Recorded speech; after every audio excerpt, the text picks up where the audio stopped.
Hello there, right here guys, we have a brand new version of Minecraft, full release of 1.18.2. We also got some more 1.19 sneak peeks to look at, including some cryptic messages in the galactic alphabet. So make sure you watch the end to see those. Leave a like if you enjoy Minecraft updates, and don't forget to subscribe.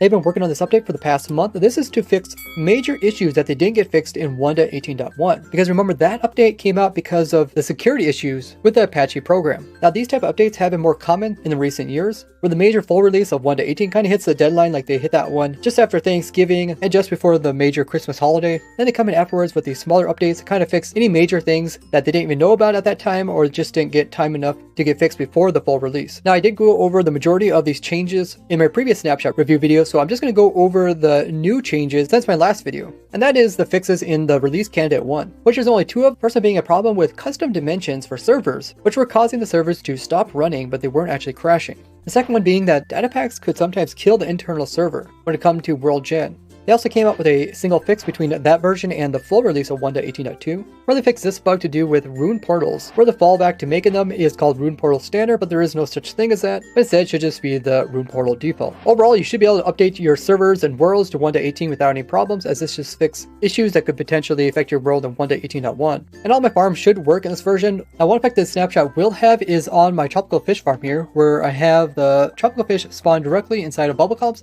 They now change that so they don't. So I just came in here and removed some blocks along the edges. But this is not bubble column, so the tropical fish spawn here, then they go up and into the farm. They also made a change to glow squids so that you need to make sure that it is dark inside in order for them to spawn. But it seems like when they're making these 2 changes, they accidentally broke the spawning for glow squid. So here is my glow squid farm, and I'm just gonna go ahead and AFK at the top. So this is the AFK point, and from up here, I should only be allowing glow squids to spawn in directly inside of our farm. But by looking at F3, we can see there's actually none of the underwater mobs even down here. And if we zip down here, we can see there is nothing that spawned inside of here, but we do get glow squid that's spawning in other water places. And this problem also affects squid farms. So here is my squid farm, and the AFK point is up here. And if I stand here, we should get some squids to spawn in, but we're not getting any. You can see that with the command. If I fall downwards, you can see now it is giving glowing effect, but the effect is actually going to the squid over here. And this also affects my fish mob farms, where by standing up here, you should be able to get in some cod, salmon, tropical fish, or puffer fish, depending on which biome you are in.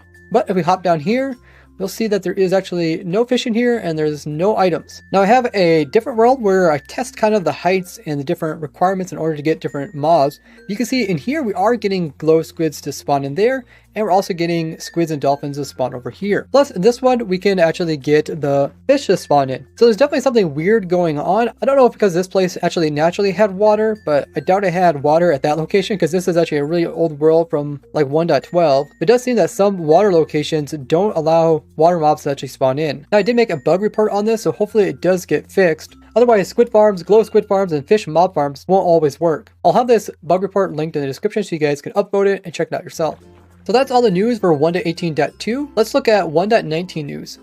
King B-Dogs, one of the developers, is working on the Skulk stuff, kind of gives some of his insight on each of the blocks, which lets us know which blocks are going to be changed in the future. He describes how the Catalyst intertwines tech as well as adventure into one block. He says the reinforced deep slate adds a lot of mystery. Some of you guys did point out that the deep slate block does sort of resemble teeth already, as we were talking about. Maybe you have to fill in the portal in with teeth in order to get the portal activated. And the reinforced block also has that bone sound when it's placed down, and teeth are kind of like bones. It does mention how the Skulk sensor is unique and interesting, but it has some design problems with how feasible it is to use. I think the Skulk block should have a right click option. That way you can decide which one of the different 15 things it can sense, sort of like you do with the note block when you tune it. Because the current problem with Skulk blocks is obviously you don't know what all these things are unless you test it out or actually looked it up. There's a lot of things that the Skulk can detect, and this would fix one of the main problems with the Skulk sensor is when it gets kind of distracted by one noise like this trapdoor here, it can't actually detect other noises. Like currently I'm using my little device there, which only will open this door up if the Skulk hears somebody walking.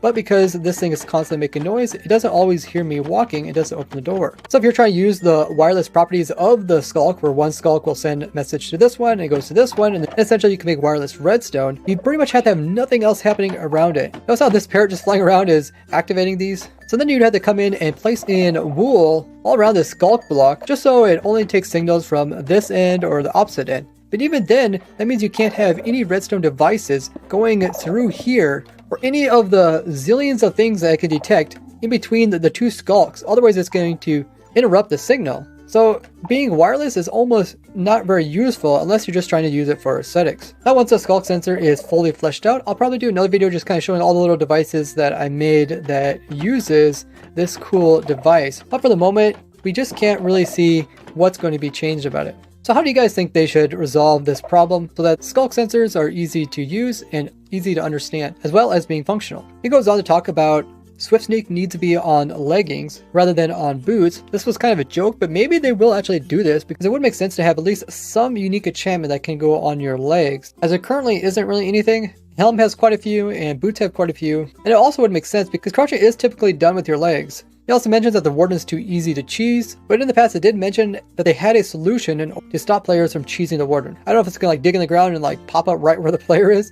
We'll have to see.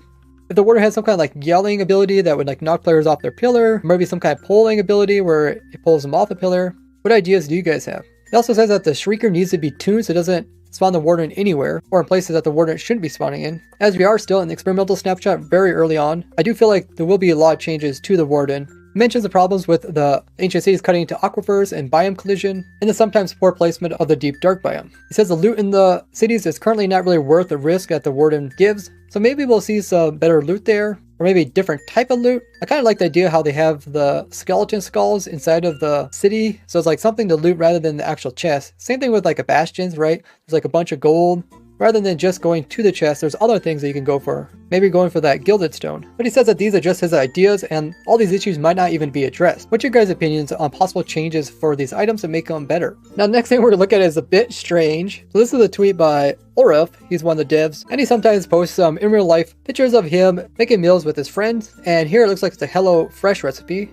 My sister also likes doing those. But in the second photo, it says, got some helpers. So here's his friends helping him put together this meal. But I noticed in this photo, there is a little piece of paper here with some scribbles on it, which if you don't know, Ulrif is from Israel. So he sometimes writes in Hebrew, which can look like chicken scratches if you're not familiarized with it. But this is actually different than what's going on right here. You might recognize this. This is actually the standard galactic alphabet, which is weird characters that are placed inside the enchanting table, but they typically don't tell you anything about the enchantment, just some funny phrases. So this is the galactic alphabet and its conversion to English alphabet. And if we go ahead and take these symbols and convert them over into English, what it says is red sheep facing their direction. So I went ahead and left Ulrif a little picture that shows I found his little note, and Ulrif responded.